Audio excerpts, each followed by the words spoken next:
Hi guys, and welcome to my channel. My name is David Neyts, and in today's episode I'm going to look back at a feature film I was involved in called End of Loyalty. This movie was filmed in December 2021 and was shot over a 9-day period. Yep, you heard me right. The whole feature was done in 9 days. This is low-budget indie filmmaking, and sometimes these kind of movies are filmed extremely fast due to budget constraints. Either way, I had a great time being on set for 6 out of the 9 days of filming of this low-budget action movie. Originally, I was hired to do stunts for it, but I was also able to get a small part in it too. Also, since I was brought on very early in the production of the film, I politely asked the director if they needed extra stunt people, and he informed me that he was looking for more, so I was able to recommend a bunch of people and get a bunch of my friends to go and do stunts for this movie too, which made the shoot much more fun.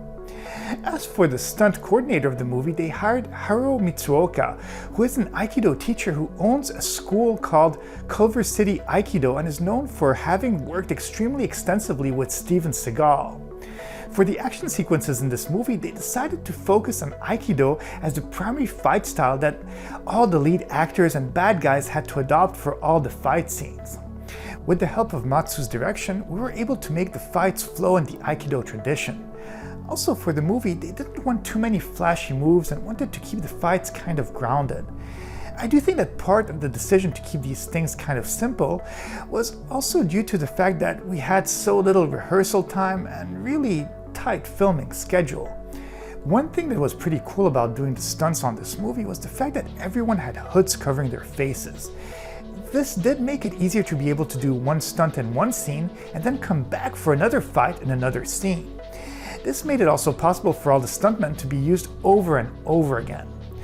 Also, because of the fact that my face was covered during most fight scenes, I was able to act as not just a goon, but also an actual character in the movie. This happened on the very first day of filming. They gave me the role of a bartender who's not too happy when the lead character, Ray, is asking too many questions. This is the set for the day, and as you can tell, I have a mustache, and the reason is because I'm actually going to be playing a bartender in this scene, and it is really cool. This is a bar, they have a bunch of arcades, they have a pool table. I'm not going to be doing stunts on this day, but there's going to be some action sequences in the back, and at some point I'm going to be taking out a shotgun, so it's really exciting.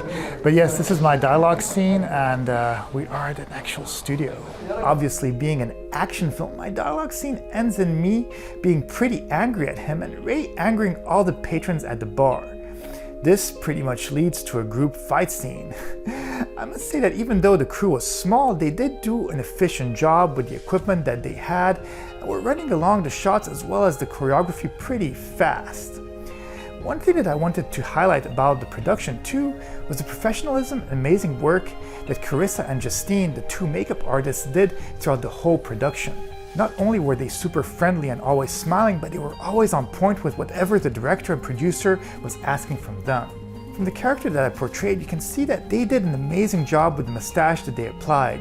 Even though that wasn't too hard to apply, there were many more challenging makeup applications that needed to happen throughout the filming. Like on the second day of filming for me, when one of the people didn't show up and they absolutely needed someone to be in a half-body dead man makeup in a morgue scene.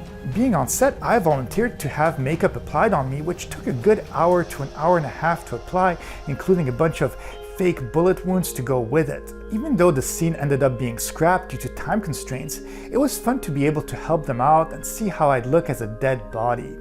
This makeup also made for a cool story and some nice behind-the-scenes footage, which I knew I'd be able to use at some point. Speaking of time constraints, for all the hospital scenes, the production rented out a studio in Anaheim called Silver Dream Factory, which is a pretty nice place. This is the set for the day. As you can tell, there's a plane right here. But then if we go through these wonderful doors right here, we are in a hospital. And yes, this is what we have in Hollywood a lot of the time.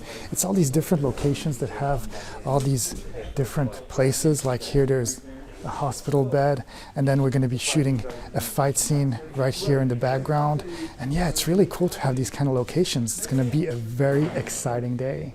It's not the biggest studio in California, but they do offer quite a lot of really cool sets, like the interior of an airplane, which looks super realistic, and even an airport terminal set filled with counters and really cool decorations.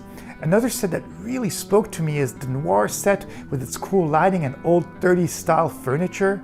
Since the film was in present day times, we didn't use the noir set or airport set, but I still wanted to mention them as they really looked nice. For this movie, we stuck to filming in a hospital room and also a lot of fight and action sequences in a hospital-like hallway. What's crazy about fight scenes is that no matter how simple they look, once filmed they always take so much rehearsal and time in order to get everyone on the same page action-wise. The major fight scene that was filmed that day was between Yukio, portrayed by Sho Ikushima, and a bunch of the goons. He really did a good job considering that he's not a classically trained martial artist, and more so an actor-dancer. I guess that's why fight coordinators are there to ensure that the fights are somewhat good looking. So this is the location for today's shoot. It's a restaurant, but we filmed a bunch of fighting scenes outside. There was a bunch of action, and we did a small little fall. It wasn't too difficult, but I must say that the floor was really cold, and then it started raining. But yeah, there's a bunch of dialogue scenes in here. We don't need any stunt people for this location. We're kind of wrapped for the day. But yeah, it was really interesting to be doing all these things. The restaurant location was really interesting too, with all of its old wood decorations. This place really felt like what you would expect from a good old American style restaurant, but most of the action actually took place outside under a sort of driveway structure leading to the parking lot of a garage. This again was a pretty simple scene where I got to play a goon, but this time it was more so a short chase scene that led to a brief gun altercation followed by some dialogue between the actors. In this scene, I wanted to highlight the director Hiroshi Katagiri, who was such a humble presence to have on set. Even though he was directing the movie, Hiroshi is actually a legend in the film industry, as he's had a huge special effects makeup career spanning over 20 years, working on films like Jurassic Park 3, AI, Artificial Intelligence, Captain Marvel, and even Avatar: The Way of Water. Having mastered visual effects, he's been focusing a lot on directing, and I must say that he is really good at giving direction and always held a very composed energy throughout the whole filming process. After all, I've mentioned many times already, they filmed a full feature in 9 days, so keeping calm and being able to communicate correctly is such an important task. One thing that I wanted to mention too was the guns that were used on set. Yes, a bunch of scenes were requiring to have guns, but what we were using was mostly soft air guns, and we had pretty strict measures on set on who could have them and where they needed to be put back after each take. Our prop master, Tony, was the person in charge of keeping them safe. That being said, whenever handling guns on set, it's always important to double check them yourself, as it's still considered a weapon, and if handled incorrectly, it truly can become dangerous.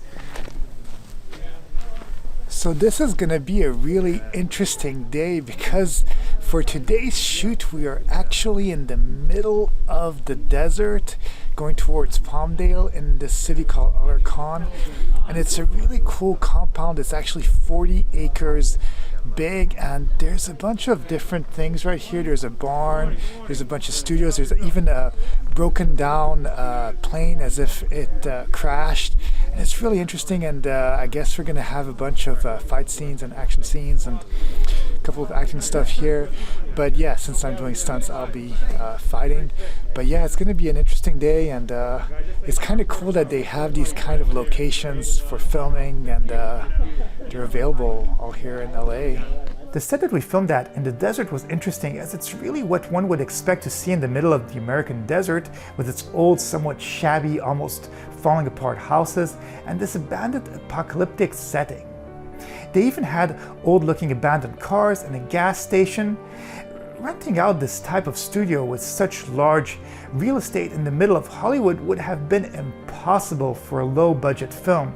Luckily, there are quite a few similar desert sets that can usually be rented at a pretty cheap price. Wow, look at this set. Doesn't it look amazing?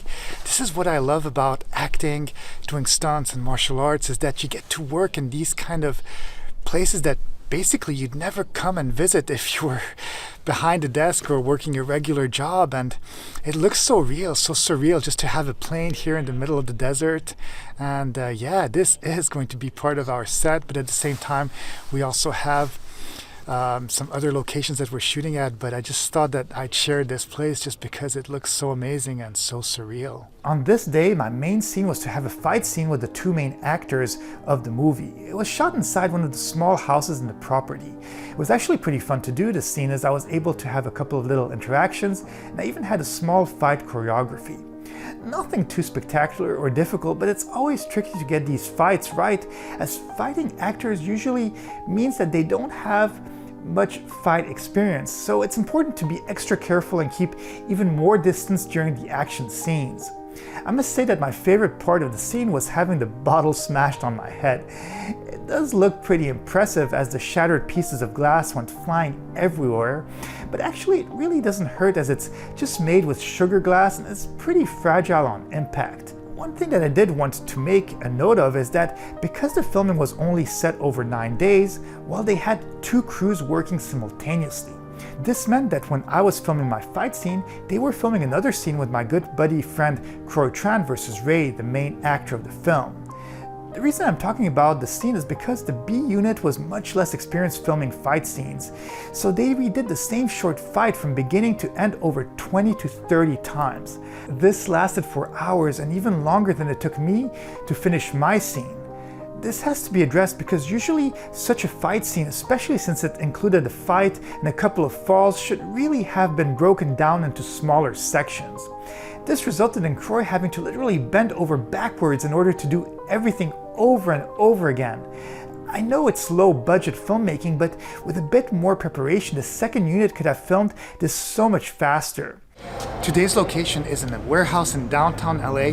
It's super duper exciting because this is kind of like the finale of the movie. So there's a bunch of gunfight scenes, there's a bunch of fight scenes, and also a couple of acting scenes. And it is also a cool location because, well, obviously because we are in Hollywood, this warehouse has been used in many movies, so it might look kind of familiar.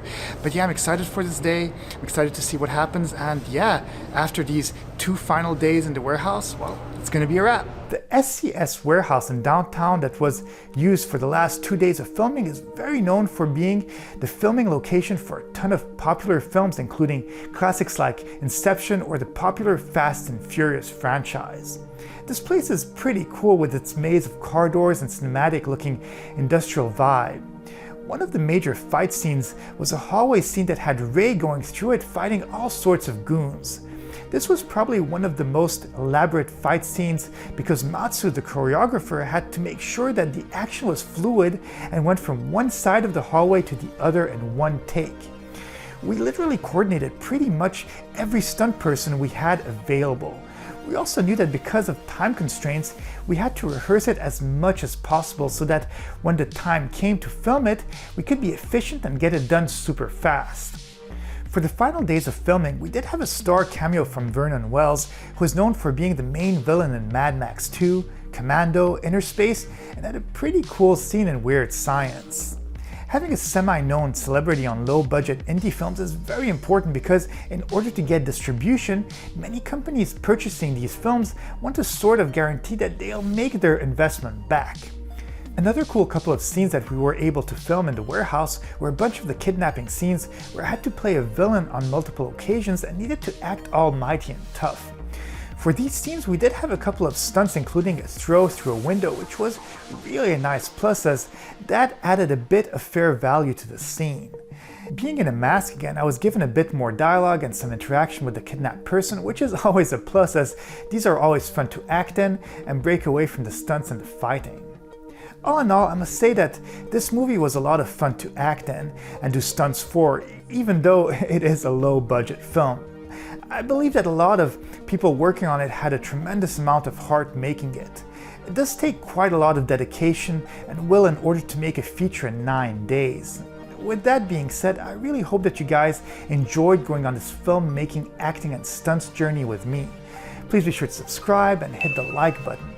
Let me know too in your comments if you've ever had or been in a low budget or even high budget film or feature film or short film. I love hearing about these types of stories. That's why I make these videos too, as the behind the scenes are always fascinating.